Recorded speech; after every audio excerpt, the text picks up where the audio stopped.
singed flesh regrowing.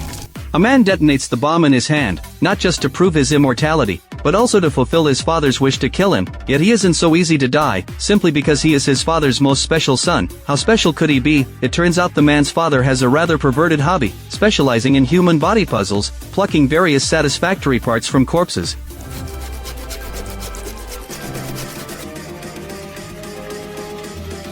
And finally forging a perfect body. He connects a specially made giant battery to the heart of the assembled body, then uses natural energy to activate it.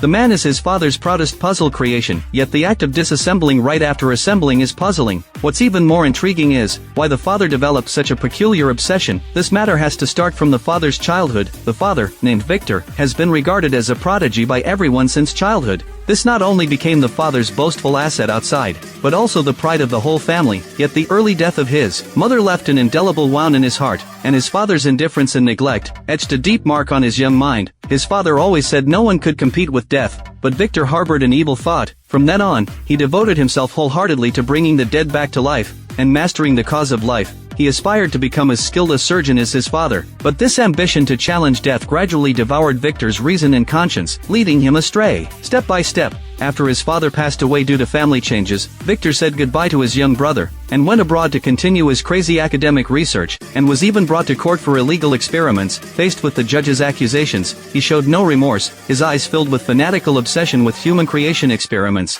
He also took out his research notes and claimed he was performing miracles, stating that only defeating death meant truly mastering the initiative of life. As soon as he finished speaking, Victor lifted the curtain behind him, to reveal a body assembled from the limbs of different deceased people, and immediately connected the electrodes. Everyone in the courtroom was shocked. The assembled body actually moved. Victor explained that it was just convulsions caused by electric current, but it was enough to prove that energy could penetrate the entire body. He believed he would eventually achieve the goal of bringing the dead back to life, but the judge turned pale with fear at this bizarre scene, and sharply stopped his trick at the hearing. This is unholy! An abomination!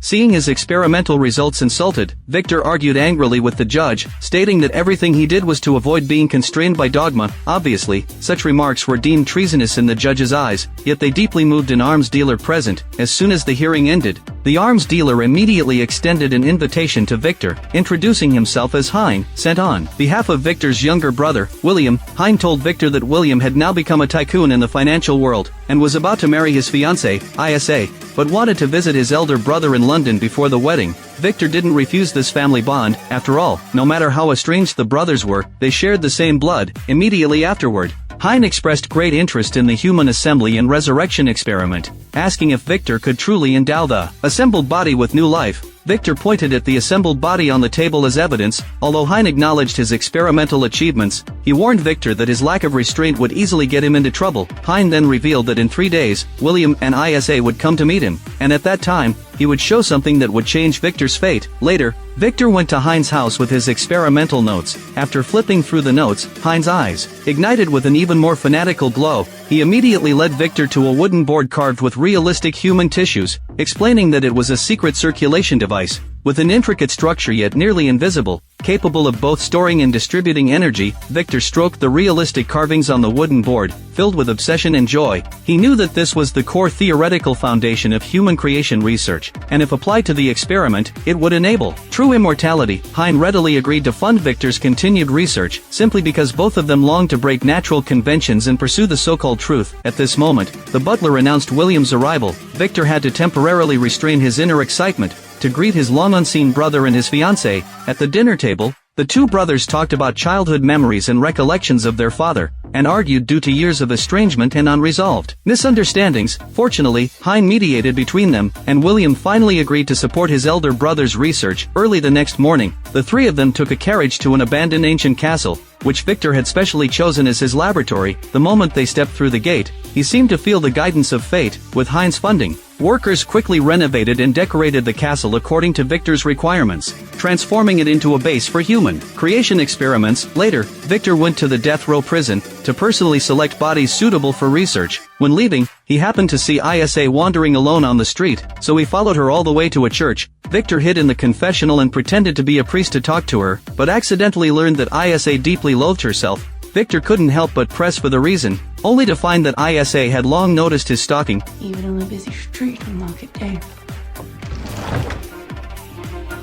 After being exposed, Victor walked out of the confessional and invited Isa to dance. In the ambiguous atmosphere, an unusual feeling arose in his heart, yet it was soon overshadowed by his passion for the experiment. From then on, Victor immersed himself in the laboratory all day long. With the assistance of William and Hein, the human creation research progressed steadily. With the secret circulation device as the foundation, Victor's thinking became increasingly clear, and he felt the day when he would touch God's power was imminent. Yet one day, Hein suddenly approached Victor, complaining that the experiment was progressing too slowly, and that he had invested a great deal of money without seeing any substantial results. He also warned Victor that once the war ended, the source of corpses would be cut off, and he would no longer provide funding. After hearing this, Victor immediately felt a sense of crisis, knowing he was only one step away from success, and could not give up halfway, so he devoted himself even more wholeheartedly to the experiment. But the results were repeatedly unsatisfactory. Just as Victor was on the verge of despair, a miracle suddenly happened. When he connected the battery to the secret circulation device, the assembled human specimen on the table convulsed violently. Victor realized he had found the key, and immediately went to the warfront where casualties were heavy, marked and brought back the desired corpses. He selected the most perfect human tissues and personally cut and assembled them. The floor of the ancient castle was instantly dyed red, and the air was filled with a pungent stench of blood, but Victor was completely unaware of it, as if he had lost his normal senses. After countless days and nights, he finally assembled the most perfect body. At the same time, a deafening clap of thunder suddenly rang out outside the window. Victor stopped in his tracks as if he had thought of something, and hurriedly picked up the assembled body. Just as he was about to proceed to the next step, Hein arrived uninvited. It turned out that Hein was terminally ill, and his physical functions were already on the verge of collapse. Learning that Victor's experiment was about to succeed, he eagerly hoped that after the body awakened, Victor would transplant his brain into it to achieve immortality. But before Hein could finish speaking, Victor refused. He would never allow anyone to ruin his creation, no matter how Hein tried to stop him. Victor picked up his equipment and climbed to the top of the ancient castle, quickly installing the lightning-attracting device, but Hein refused to give up and tried to persuade Victor. A scuffle broke out during their argument. Hein accidentally slipped and fell down the stairs, dying on the spot. Victor had no time to attend to anything else, knowing that if he missed this thunderstorm, he didn't know how long he would have to wait. He quickly completed the installation of all equipment, connecting the specially made giant battery to the electrodes on the assembled body's heart, and waited quietly for the miracle to happen.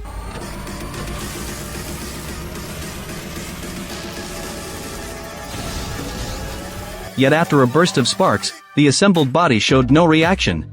Victor collapsed instantly and fell onto the bed, staring at the Black Angel statue and muttering repeatedly that he had been deceived. That night, he dreamed that the Black Angel was calling his name, and when he woke up, he saw that the assembled body had actually come to life. The figure subconsciously walked toward its creator. Overjoyed, Victor got out of bed and opened the window, letting the new life feel everything outside. Under his repeated guidance, the monster's words and deeds became more and more human-like, able not only to speak but also to understand simple commands, and gradually developing human emotions. For the monster, everything in the world was new and interesting, and it became increasingly dependent on Victor, its creator. But Victor, immersed in the joy of his experimental success, didn't notice that a disaster capable of destroying human civilization was quietly approaching. Before long, Victor discovered that the new life possessed extraordinary strength and amazing regenerative abilities. What made him even more uneasy was that the monster seemed to gradually develop its own thoughts. Although the monster had never harmed him and always acted docile and obedient, Victor felt fear deep in his heart.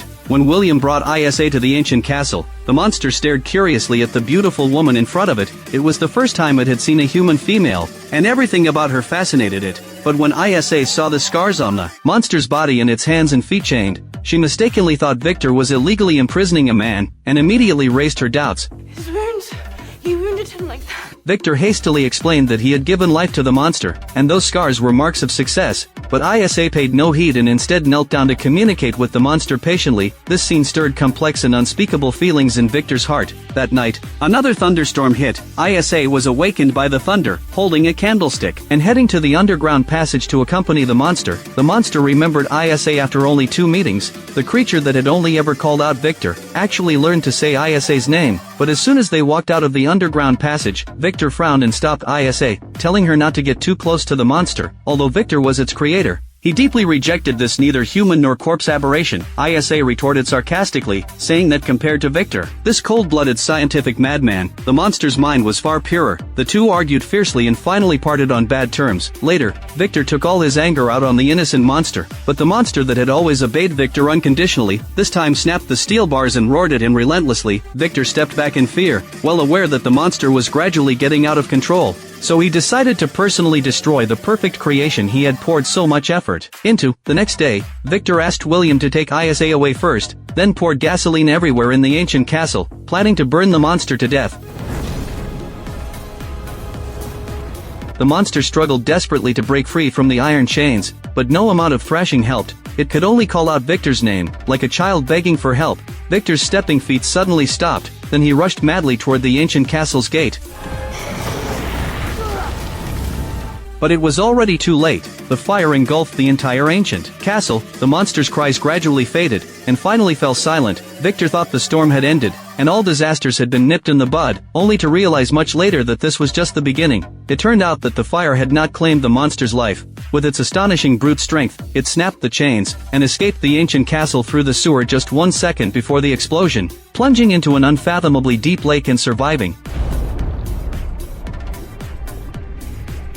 After being abandoned by its creator, the monster fell into endless loneliness and pain, wandering alone in the dense forest, snatching clothes from the dead to cover its body, longing to find a place to belong in the world. But everyone regarded it as a monster and shot at it at every turn. Fortunately, the monster's body was extremely tough, and it managed to narrowly escape each attack. After walking out of the forest, it dragged its injured body into a mill next to a forest cabin. Though small and messy, it gave it a long-absent sense of security. At dawn, the monster was awakened by noisy human voices, only to find that the visitors were the hunters who had shot at it the previous day, accompanied by a grandfather and grandson. The grandfather was blind. In the days that followed, the monster hid in the corner, observing the family's life and quietly imitating their actions, and would secretly repair their sheepfold and drive away wild beasts late at night, but never dared to show itself. Although the blind grandfather couldn't see, he sensed that a spirit was hiding in his home and helping them secretly, so he told his family to leave clothes and food in the mill. They thought life would continue peacefully like this, but a pack of wild wolves suddenly broke into the sheepfold.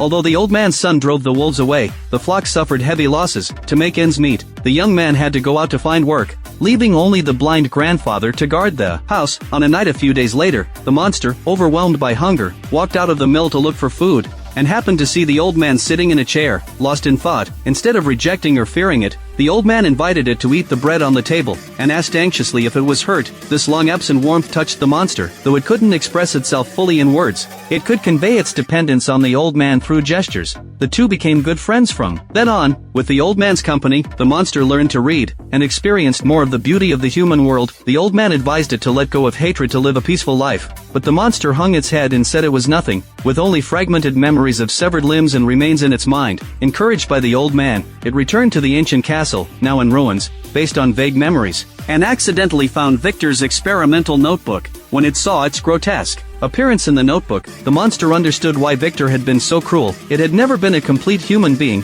Immense sorrow and resentment overwhelmed its mind in an instant. It resolved to take revenge on Victor and everyone who had regarded it as a monster. On the way back to the wooden cabin through the snow, the monster encountered the wolf pack again, but when it rushed into the house, it found that the old man had stopped breathing. Consumed by anger, the monster unleashed astonishing power and tore the wolf king apart with its bare hands. The other wolves fled in all directions. Then the monster pounced on the old man, who still had a trace of breath, and cried out that it was actually made up of bones pieced together from dead people. But the old man wiped its tears and comforted it. A good man. And you are my friend. With those words, he took his last breath. The monster was overwhelmed with grief. At this moment, several hunters suddenly arrived and recognized it. One of them fired immediately, the bullet hitting the monster in the forehead. Another tried to finish it off but was easily killed by the monster. It walked out of the house, ignoring the wound on its forehead. The hunters behind still chasing relentlessly. After running for an unknown time, the heavy snow buried it. Everyone thought the aberration was dead, but it suddenly climbed out of the snow, its wounds having miraculously healed completely. Just as Victor had said, it had truly mastered life and death. But immortality didn't bring happiness, instead making it even lonelier. Later, the monster found Victor, hoping he would create another companion for it. Since losing a leg in the previous explosion, Victor had been plagued by nightmares day and night. Seeing the monster's return, only fear and panic remained in his heart. Faced with the monster's plea, Victor flatly refused, saying he would never touch the terrible experiment again. In truth, he was more afraid that two assembled beings would spawn more aberrations, so no matter how the monster begged, Victor remained unmoved. This enraged the monster. It grabbed Victor by the collar and threw him away. Isa, in the next room, heard the commotion and pushed the door open. The moment she saw the monster, an undisguised joy appeared on her face, and she stepped forward to hug it. Victor seized the opportunity to pick up the gun from the ground, and pulled the trigger without hesitation. But Isa suddenly threw herself in front of the monster, blocking the bullet with her body. The warm blood in its palms drove the monster insane. It went on a rampage, killing wildly inside the ancient castle.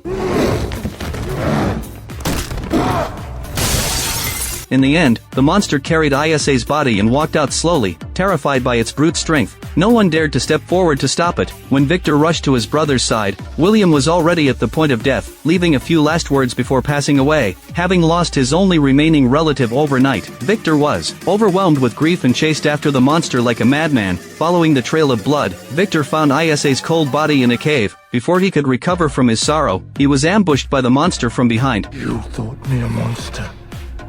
Now I return the favor. At this moment, Victor realized he had committed an unforgivable mistake. Defying the laws of nature would inevitably bring retribution. The deaths of his brother and Isa were the best proof. Overwhelmed by despair, Victor begged the monster to kill him, but the monster refused to give him a quick death. It only wanted him to suffer endless loneliness and despair. The two chased each other all the way to the Arctic icefield. Victor tried repeatedly to kill the monster but failed every time, instead becoming the target of the monster's wanton torture. For the last time, the monster dragged Victor out of the tent and lit the explosives he had kept as his final trump card. After the loud explosion, the monster was unharmed, its burned skin and broken bones healing rapidly. Victor fell into complete despair. Fortunately, the nearby garrison troops rushed over after hearing the noise and rescued the dying him. But before the soldiers could find out what happened, the monster charged again. Bullets hit it but had no effect.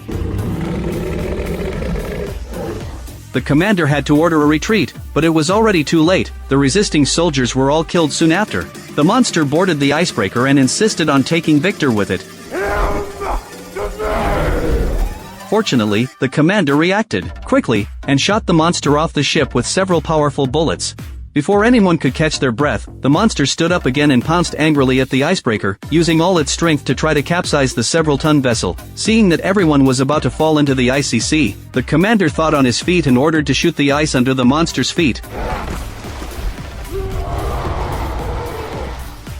When Victor woke up from his coma, the monster had returned from the sea once more. In his final moments of life, Victor faced his mistakes head-on. The monster was a child he had created out of selfish desire, yet he had never fulfilled his responsibility as a creator, leading to such a catastrophe. Filled with remorse and guilt, Victor used his last ounce of strength to hold the monster's hand, apologizing and begging for forgiveness. Looking at its dying creator, the monster ultimately couldn't let go of the faint warmth and dependence in its heart, and chose to forgive. Victor slowly closed his eyes. The monster stared at his face, motionless for a long time, only snapping back to reality at a soldier's cough nearby. It stood up and walked heavily toward the outside of the icebreaker. No soldier on the deck dared to step forward to stop it, only watching it silently as it left. When it reached the stern, the monster saw that the icebreaker was stuck in ice shards. It silently rolled up its sleeves, squatted down, and gripped the ship tightly, took a deep breath, and pushed with all its might,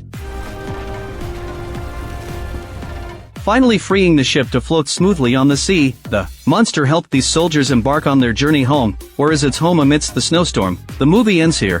Frankenstein has never been just a horror sci-fi film, but a questioning of human nature wrapped in dark aesthetics. The most striking thing about this movie is that it leaves you with a heavy feeling after watching. In fact, the monster that looks the scariest in the entire film is actually the most pitiful. It's like a child abandoned by its parents right after birth, wanting to make friends and be loved. But everyone runs away because of its ugly appearance. Who wouldn't turn dark under such loneliness and anger? At this point, you might think that Victor is actually the real scumbag and coward, only creating without taking responsibility, running away when things go wrong. In addition, the cast of this movie is simply stellar. Oscar Isaac, a talented actor, handles such complex inner roles with ease, and Christoph Waltz, who can tell a story with just his eyes. With him on board, the movie is guaranteed to be great. In the end, this movie isn't about sci-fi but a wake-up call. Whether it's creating life or doing anything else, responsibility is the most basic bottom line. A momentary impulse, without responsibility to back it up, will ultimately turn into a tragedy that devours everything. In the movie, this truth is the mutual destruction of the monster and its creator. In reality,